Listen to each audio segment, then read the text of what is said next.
You've probably noticed, especially since the pandemic, people's appetite for insurance has increased. People are thinking about risk and they're thinking about the future. So the question is, how do you grow your life insurance business? That's our topic for today.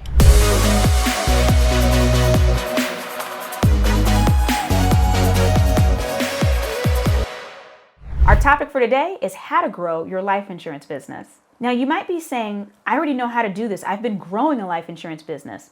Well, I have a little bit of bad news for you. The things that have worked for you in the past aren't necessarily going to work for you in the future. So you're definitely going to want to tune in today because you're going to understand why expansion is 100% necessary in today's market. You're going to gain a tactic for staying top of mind with your clients, and you're going to intentionally target the market that most life insurance brokers completely neglect. You may look at yourself as a life insurance broker, but the truth of the matter is that if you want to remain relevant and not be automated, you have to be more comprehensive. Right now in the environment that we're in, expansion is key. We know that experts are expecting anywhere from 16 to 40% of US workers to be automated out of their jobs over the next 15 years. That's a big range, but if you look online or if you read books, it's about what we're looking at, anywhere from that 16% to 40% range. Ask yourself this. If all you're offering is life insurance and you're just giving simple quotes, why can't I use an app for that? Why can't I go on a website for that? Why can't I have conversations with a chatbot if I have just a few questions that every single other person tends to ask? The thing that's going to set you apart and keep you from being automated and keep you having a life insurance business that's growing is the fact that you're looking at the comprehensive, holistic person. And so think about ways that you can offer other financial services. I'm not suggesting that you become a financial advisor, but I am suggesting that you have a whole life picture. Maybe that means that you're partnering with a financial advisor.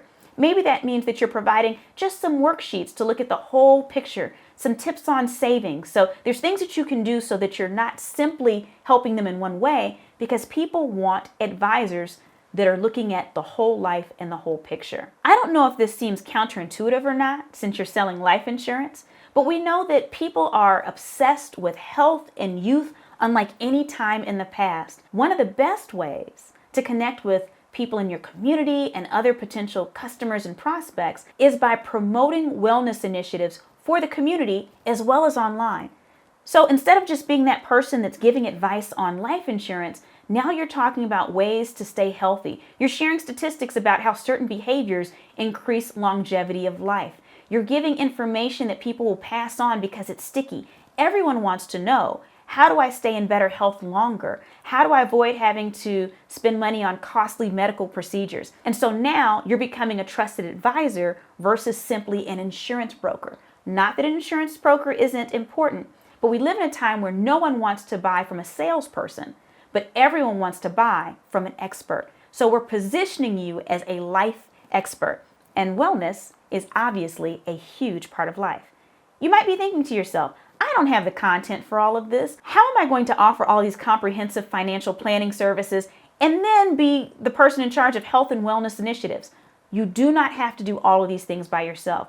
Similarly to how I said on that first point, you could partner with a financial advisor.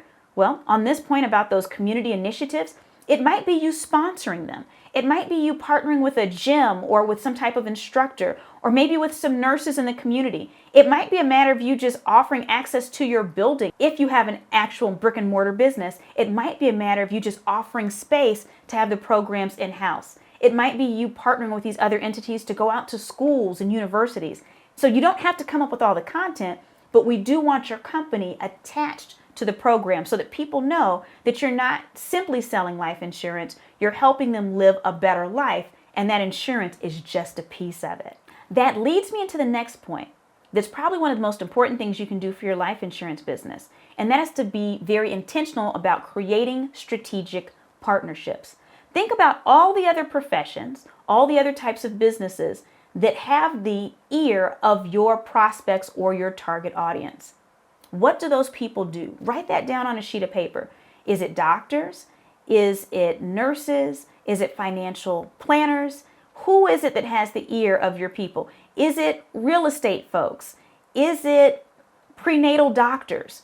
So make a list of all the people who would make good referral partners and start to target networking events that consist of those individuals. Start to find ways to sponsor or get in front of these people so that you can actually build real relationships. So even if you sponsor, it's not just about slapping your logo on one of their programs, but actually shaking hands, getting to know people, and creating follow-up systems so that you're staying in contact with everyone at least once a quarter. Okay, quick break. We're not done yet, but have you subscribed to the channel yet? If not, are you interested in learning things like how to leverage ChatGPT in your business and other types of generative AI? If you're not subscribed, you're likely going to miss the videos. So if you want more juicy business building tips, make sure you subscribe right now. Maybe you're thinking, why can't I continue to grow my business as I've been doing it? I've been successful for 5 years, 10 years. You may have even been successful for 20 years.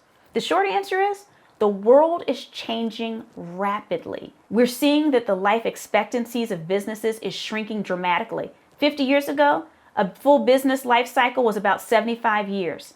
In 2011, it was 15 years. Right now, we're looking at closer to 15 years. And so doing the things that we did 10, 15 years ago means that we're likely dooming our business to failure. No matter how successful we've been in the past, we have to continue to be relevant and find new ways to be of service to our clients. When we think about professions over time, we've seen technologies come in and replace them all the time. We talked about earlier about how many jobs are being automated and the percentage of people that are likely going to be automated out of their work. But this isn't something new. We've seen it happening for a long time. I think one example is, think about furniture craftsmen.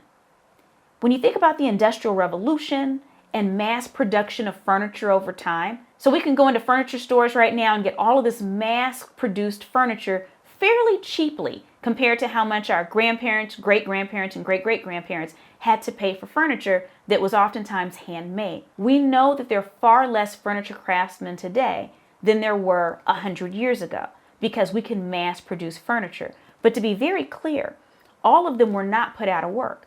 It was the ones who had the shoddiest designs, the simplest designs. In essence, the ones who had the least amount of skill. Those are the ones who could be easily replicated by machines, and they're the ones who lost their jobs. However, even today, we know that we can find fine furniture craftsmen that create amazing pieces at very high prices. Personally, I have shelves in multiple parts of my house that are made by Amish furniture builders. They still exist and they demand a high price.